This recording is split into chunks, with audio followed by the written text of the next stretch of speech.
नमस्कार दोस्तों।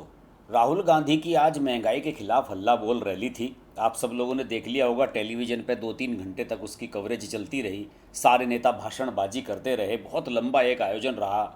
दिल्ली में उथल पुथल का माहौल रहा। रामलीला ग्राउंड जो बाराखंबा रोड के बगल में ही है, उसके निकट ही हमारा ऑफिस भी है। वहीं पर पूरा रास्ता जाम पैक था, बिल्कुल एकदम सब रास्ता बंद किया गया था और अच्छी खासी भीड़ वहाँ पर जुटी हुई थी। अशोक गहलोत, भूपेश बघेल, भूपेंद्र सिंह हुड्डा, इन सब लोगों ने जो है पूरा जोर लगाया था इस रैली में भीड़ जुटाने के लिए। और इस रैली में राहुल गांधी को मुख्य रूप से संबोधित करना था। लेकिन आप सब लोग जानते होंगे कि राहुल गांधी इंडिया में नहीं थे। उनकी नानी का निधन हो गया था और वो गए हुए थे इटली। और ये भी श्योर नहीं था कल शाम तक कि राहुल गांधी आज समय से दिल्ली पहुंच पाएंगे या नहीं। ये एक बहुत महत्वपूर्ण रैली है। इस रैली की शुरुआत के साथ ही कांग्रेस पूरे देश में भारत जोड़ो यात्रा शुरू करने वाली है 7 सितंबर से, जो पूरे देश में चलेगी 100-150 दिन तक। राहुल गांधी उसमें भी 20-25 दिन पैदल चलेंगे, लंबा एक सफ़र तय करेंगे। इस अभियान का जो इंट्रोडक्शन था वो आज की इस रैली से होना था। और आज सुबह तक भी कांग्रेस के कई नेताओं से मेरी बात हुई, ये श्योर नहीं था कि राजीव गांधी समय तक पहुंच पाएंगे या नहीं। और जो मेरे पास जानकारी है वो ये है कि रैली शुरू होने से जो लगभग मेरे ख्याल में 1-1:30 बजे शुरू हुई होगी, उससे लगभग 5 घंटे पहले ही आज सुबह के वक्त राहुल गांधी अपने घर पर पहुंचे। और उनकी जो वीडियो थी वो उनके पार्टी के जो कार्यकर्ता हैं उन्होंने अपने मोबाइल से शूट की और सोशल मीडिया पर डालनी शुरू कर दी कि राहुल गांधी जी पहुंच चुके हैं, राहुल गांधी जी पहुंच चुके हैं। और उनमें खुशी की लहर दौड़ गई। उधर स्टेज सजा हुआ था और जितने भी नेता थे भाषण दे रहे थे। खड़गे साहब ने एक कविता सुनाई आज। खड़गे साहब ने एक कविता सुनाई और पता नहीं कोई चैनल वाला उनकी कविता सुनाएगा नहीं, लेकिन मैं आपको सुना देता हूँ। उन्होंने सुनाया कि तनख्वाह का कुछ रुपया राशन में गया, कुछ खर्च हुआ दवाई पर, थोड़ा बहुत लेन देन पर, बाकी बच्चों की पढ़ाई पर, मोहताज हो गया आदमी पाई पाई के लिए, समझ में नहीं आता क्या बोलूँ महंगाई पर। मुझे समझ में नहीं आया कि ये कविता कहाँ से लिखवाई इन्होंने, किस तरह की कविता थी, लेकिन हाँ उन्होंने कविता सुनाई। अशोक गहलोत भी बोले। अशोक गहलोत ने कहा कि देश में संविधान की धज्जियाँ उड़ रही हैं। नरेंद्र मोदी ने 2014 में चुनाव प्रचार में कहा था काला धन लेकर आऊँगा, महंगाई ख़त्म करूँगा, 2 करोड़ रोजगार दूंगा, लेकिन कुछ नहीं हुआ। ये सब बातें उन्होंने कही। इसके अलावा भूपेश बघेल भी बोले। भूपेश बघेल ने कहा कि सत्ता दल के नेता राहुल गांधी से डरते हैं, उन्हें कुछ भी करने से रोका जाता है। ये सब बातें कही।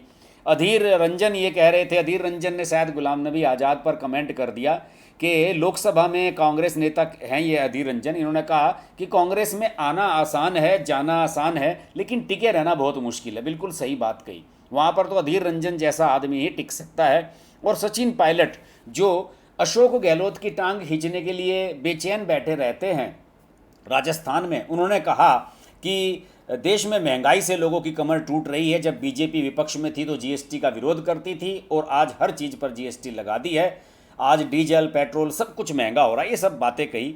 और इस बार यहाँ पर मैं आपको बताऊं कि प्रियंका गांधी जो थी वो यहाँ नहीं है, इंडिया में नहीं है, अपनी माँ के साथ हैं, शायद लंदन में है या इटली में है। उन्होंने सोशल मीडिया के माध्यम से अपना एक संदेश भेजा, ट्विटर के माध्यम से, और उसको वायरल किया गया सोशल मीडिया पर।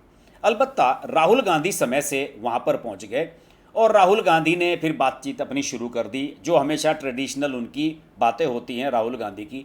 मैं उनका पूरा भाषण सुन गया, लेकिन मुझे राहुल गांधी के भाषण में कहीं भी एक भी चीज़ ऐसी नहीं सुनाई दी कि राहुल गांधी ने कोई ऐसा मुद्दा कहा हो जो पहली बार वो बोले हों, कोई नई बात।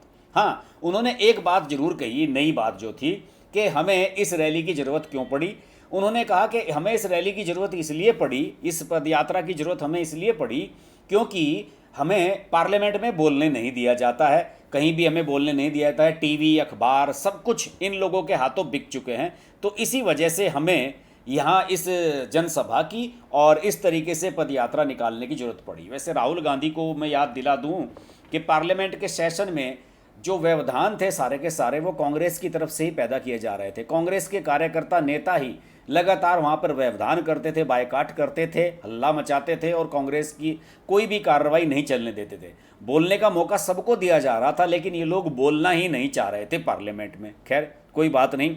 राहुल गांधी की दो चार बातें और बता देता हूँ, लेकिन सबसे पहले ये बता दूँ कि राहुल गांधी ने यहाँ पर कह दिया कि जो आटा है वो 22 रुपये लीटर बिक रहा है, और इस बात को लेकर उनका सोशल मीडिया पर ज़बरदस्त मजाक बनाया जा रहा है, उनके मीम्स चल रहे हैं। और राहुल गांधी अक्सर ऐसी बातें करते रहते हैं, और बाद में पार्टी के जो उनके कार्यकर्ता हैं वो अब उस चीज़ को करेक्ट कर रहे हैं और सोशल मीडिया पर लिख रहे हैं कि लोगों को मजाक बनाने का बहाना चाहिए, और ऐसा तो राहुल गांधी ने कुछ नहीं कहा है।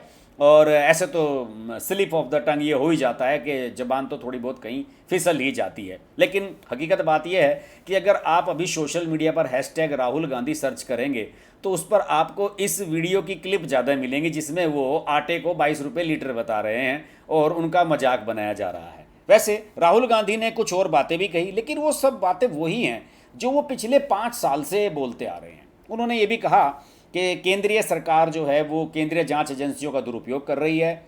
आप मुझसे 5 घंटे या 55 घंटे ईडी से पूछताछ करवा लो, मैं किसी से नहीं डरता हूँ, आपकी ईडी से नहीं डरता हूँ, मेरे पे कोई फ़र्क नहीं पड़ेगा। और 70 साल में कांग्रेस ने ऐसी महंगाई कभी नहीं दिखाई। उन्होंने कहा कि कृषि कानूनों के लिए कहा गया कि तीनों कानून उद्योगपतियों के लिए लाए गए थे और किसानों की ताकत ने इन कानूनों को वापस लेने पर मजबूर कर दिया। हिंदुस्तान में आम नागरिक मुश्किल में है। ये सब बातें उन्होंने पहले भी बहुत बार कही हैं। उन्होंने कहा कि हमने यूपीए सरकार में 27 करोड़ लोगों को गरीबी से निकाला, भोजन का, रोजगार, मनरेगा, कर्जा माफ़ी की योजनाएं के जरिए ये सब कुछ किया, लेकिन मोदी सरकार ने वापस 23 करोड़ लोगों को वापस गरीबी में डाल दिया। और उन्होंने कहा कि कांग्रेस पार्टी का कार्यकर्ता ही देश को बचा सकता है, कांग्रेस की विचारधारा देश को प्रगति के पथ पर ला सकती है, और सरकार ने सारे जितने भी रास्ते हैं बंद कर दिए हैं। यही सब बातें उन्होंने कही।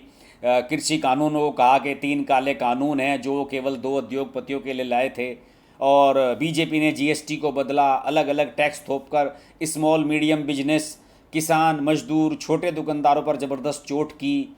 देश का अगर देश चाहे तो भी अपने युवाओं को रोज़गार नहीं दे पाएगा, क्योंकि देश को रोज़गार ये 2 उद्योगपति नहीं देते हैं। देश को रोज़गार स्मॉल मीडियम बिजनेस देते हैं, और इन लोगों की रीढ़ की हड्डी नरेंद्र मोदी जी ने तोड़ दी है।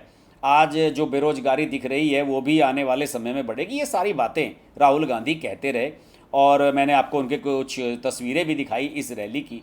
पर बहरहाल इस रैली के बारे में लब्बो लुबाब यही था, ये एक करंट विहीन रैली थी, केवल एक टेलीविज़न पर कुछ देर के लिए दिखाई गई। कल हो सकता है कुछ अखबारों में इसके लिए खबरें भी छपें, लेकिन इसका इम्पैक्ट शून्य था।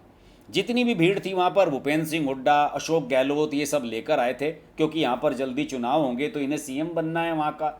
और हुड्डा हरियाणा से ले आते हैं क्योंकि हरियाणा दिल्ली के नज़दीक है। राजस्थान से भी अब एक्सप्रेस वे बन गया है बढ़िया, वहाँ से जयपुर से और सब ये सचिन पायलट और अशोक गहलोत अपने समर्थकों को लेकर आए हुए थे।